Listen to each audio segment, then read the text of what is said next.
wabarakatuh. Halo teman-teman semua, perkenalkan nama aku Fitri Ramadhani dari kelas 1B dengan NPM A1G024066. Pada video kali ini kita akan membahas tentang kompetensi pengawas sekolah, kepala sekolah, guru, dan tenaga administrasi sekolah. Baik, secara umum, kompetensi adalah kemampuan kinerja setiap individu yang mencakup pengetahuan, keterampilan, sifat, dan pekerjaan yang sesuai dengan standarisasi yang telah ditetapkan. Dalam melaksanakan suatu pekerjaan oleh seseorang, dibutuhkan suatu keahlian khusus dan kemampuan dalam menyelesaikan ataupun melaksanakan suatu pekerjaan. Maka adanya kompetensi menjadi suatu patokan dan panduan dalam melaksanakan suatu pekerjaan demi tercapainya tujuan yang telah ditetapkan. Selain itu, kompetensi juga berarti adalah kapasitas yang ada pada seseorang dan bisa membuat orang tersebut mampu untuk memenuhi apa yang diisyaratkan oleh suatu pekerjaan dan dalam suatu organisasi, sehingga suatu organisasi dapat dilaksanakan untuk mencapai tujuan yang diharapkan. Sekarang kita bahas kompetensi pengawas sekolah.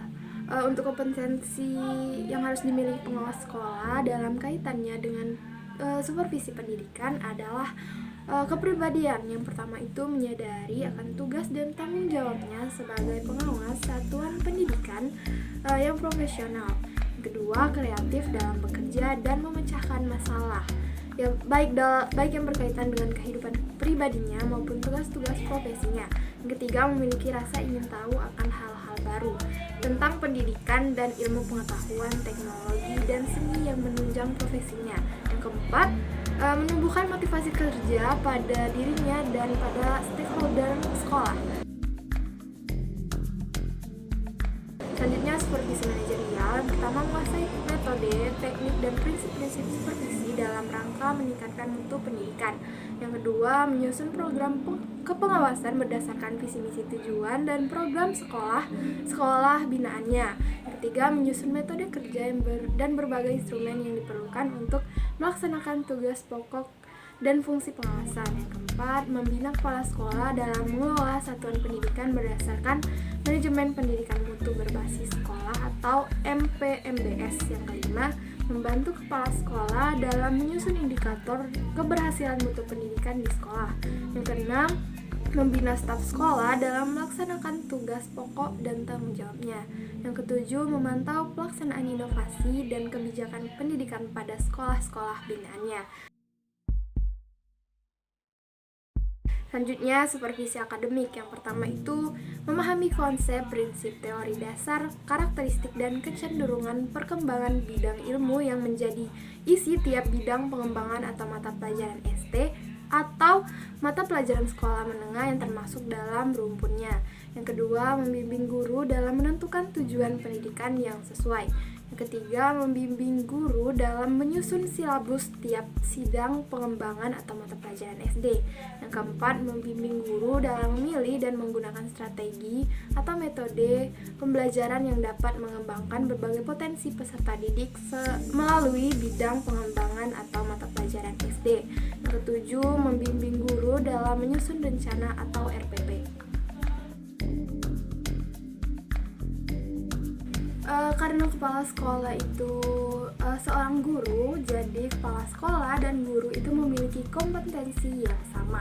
Tentu dalam perspektif kebijakan pendidikan nasional, pemerintah telah merumuskan 4 jenis kompetensi guru sebagaimana tercantum dalam penjelasan peraturan pemerintah nomor 14 tahun 2005 tentang standar nasional pendidikan, yaitu yang pertama ada kompetensi pedagogik, merupakan kemampuan dalam pengelolaan peserta didik yang meliputi pemahaman wawasan atau landasan kependidikan, pemahaman terhadap peserta didik, pengembangan kurikulum atau silabus, perencanaan pembelajaran, pelaksanaan pembelajaran yang mendidik dan dialogis, evaluasi hasil belajar, dan pengembangan peserta didik untuk mengaktualisasikan berbagai potensi yang dimilikinya. Yang kedua, kompetensi kepribadian merupakan kemampuan kepribadian yang mantap, stabil, dewasa, arif, dan bijaksana, berwibawa, berakhlak mulia, menjadi teladan bagi peserta didik dan masyarakat, mengevaluasi kinerja sendiri, dan mengembangkan diri secara berkelanjutan.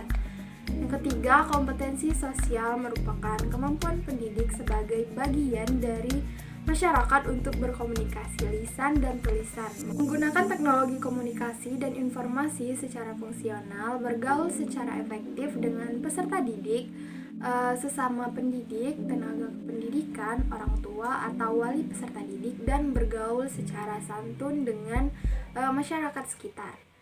Yang keempat, kompetensi profesional merupakan kemampuan penguasaan materi pembelajaran secara luas dan mendalam, yang meliputi konsep, struktur, dan metode keilmuan atau teknologi seni yang menaungi koheren dengan materi ajar.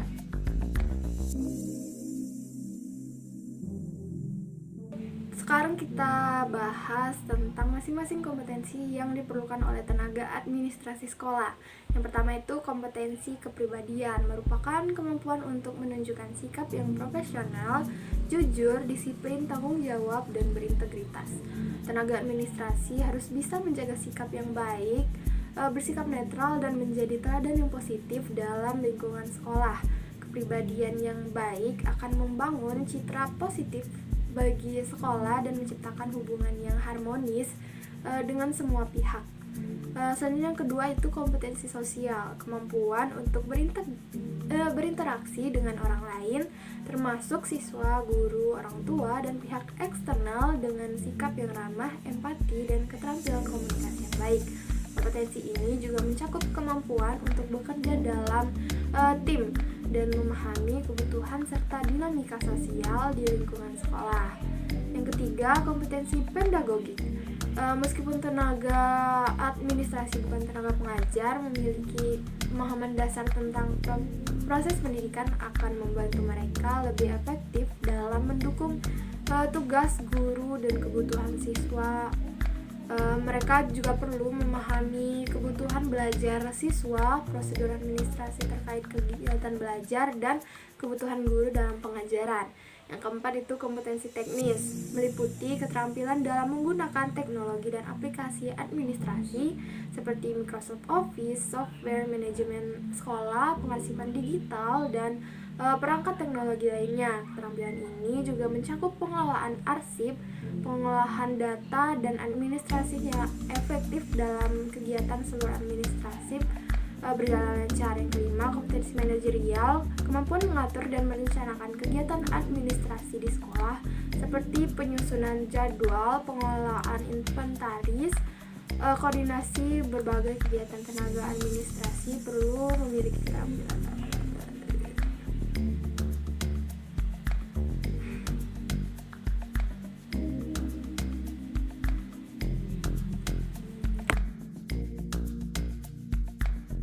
Nah, itulah tadi penjelasan materi dari aku untuk kali ini. Semoga teman-teman semua dapat memahaminya.